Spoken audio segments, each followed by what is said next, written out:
Hello everybody, welcome back to 10 Minute Reviews. I'm Jason. This fuzzy one right here is Freya. We're bringing you today's video. Oh, stretchy.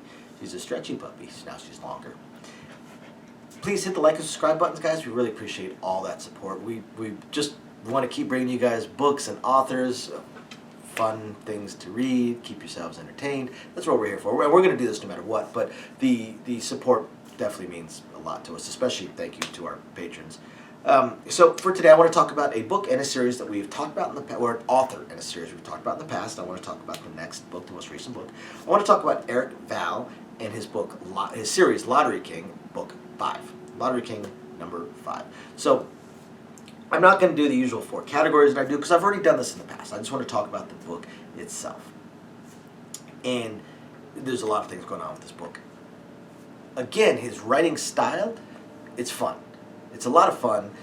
It's entertaining. It's interesting. You don't really want to stop. Like his writing style doesn't really have, boring points and dead points where you're like, this is a good, I'm gonna go ahead and go to sleep. I'll pick it up tomorrow morning. Now, you read it, you want to finish it.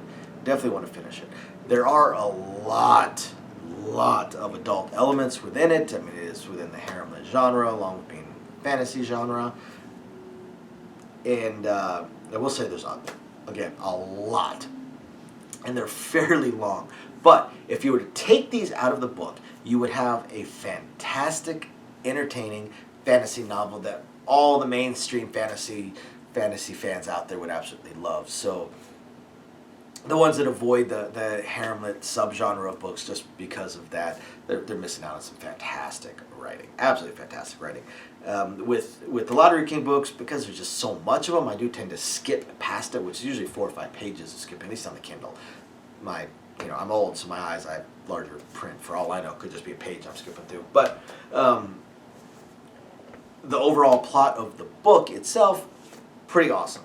King Michael is continuing to grow into his position as the king of the paranormal or supernatural world. He's still a little bit like a kid in a candy store with all the money he has and the cars and the video games, the houses, the boats, the yachts, everything. But of course, magic. Magic blows his mind. And the fact that he just keeps collecting women. Now, by the time this book starts, he has 2 wives and a fiance. Although the second wife was kind of accidental, showed her, he kind of found her and married her in book 4. 2 wives and a fiance, and has begun courting some of the others because by tradition within the supernatural world, the king, in order to keep all the different races happy, typically has a very, very large number of wives of multiple supernatural races. So he's begun courting a few others, but he also has some issues that he needs to deal with after the events of the previous book and his many, many, many times great-grandfather's attempt at, I don't know if I'd call it a coup, because there's no way he would have become the king.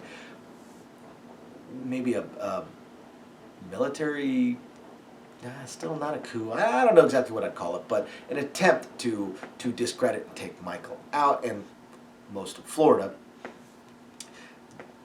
There were some hints, some clues of a wider, broader conspiracy that Michael is investigating. This is actually the first time through this 5-book series where 2 of the books directly connect. I mean, they all, of course, connect. It's a series, but typically each one of the first 3 books all had beginning and end points, plots. First one was mostly a slice of life. But they all had beginning and end to each plot within each book. Each one felt almost self-contained. This time around, it feels like we're starting to get this overarching storyline, and it's pretty interesting because Eric Vall continues to open up and expand out the world. So now Michael needs to start dealing with the undersea worlds and mermen and stuff like that. Pretty cool, pretty fascinating how he builds up these cities and the society. Like, they keep jellyfish for pets, and they talk about the different types of jellyfish, and they're pretty amusing.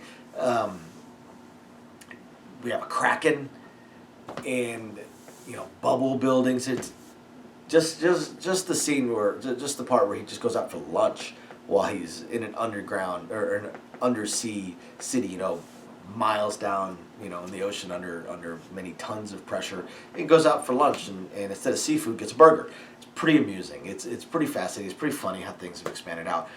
And Michael is trying to track down the other people that were either working with or brainwashed by his many times great grandfather, while also having to heal all these ones that he's finding. He's finding all these people that once he killed this person, their minds were basically released from his grandfather's thrall, but they're pretty messed up. They need a lot of help. Healing, actual physical healing, plus therapy, psychiatric help, things along those lines. And so he's dealing with that and trying to help these people, while at the same time he's trying to investigate and find out who else is involved. There's other people that are missing. Were they involved? Are they still being held hostage? Where are the other people? Because his grandfather didn't have all the magic that should have been able to do everything that was being done. And he knows that there is something in the undersea kingdoms that are still slightly separated from the king. They fall under his kingdom and his rule, but by some treaties they do have a few things that they kind of remain distant, which sort of makes sense. There's a big difference between the two worlds, undersea and on land, and it's not going to blend quite as well. So this leads to a fairly interesting battle, a fairly fun little battle. Some more allies show up, some more women show up, and some more mysteries show up. And as this book ends, you can see how he's leading to another part of the world. So I think with the first 3 books, Eric Vall was really just trying to see if there was going to be a solid enough demand for this series before he started putting in his larger plan in place, which I think is pretty cool. I like that. I hate it when an author starts a series and then just drops it, and there's all these plot threads and mysteries and stuff going on. The same reason I don't watch most TV shows until they have at least 2 seasons. I can't tell you how many times I got ticked off because I started a show and then it got canceled and I was ticked off because there was all these plot points. So now we're getting a much broader mystery, much broader threat to the kingdom.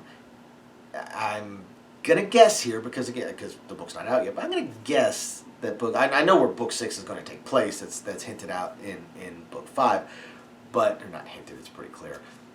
But I'm gonna guess we're gonna be dealing with probably some form of necromancer or that type of magic and wizardry. So I think it's gonna be pretty fascinating. Gonna be pretty interesting. If you guys like any of this type of book, the urban fantasy, modern fantasy type stuff, the harem lit, or just a fun, fascinating, enjoyable, fairly easy and quick read. After you hit the like and subscribe buttons, go check out the Lottery King series. And if you have been reading it and haven't caught up yet, Lottery King 5 just came out, guys. Go check it out. Thank you everybody for watching. We will catch you next time. Bye now.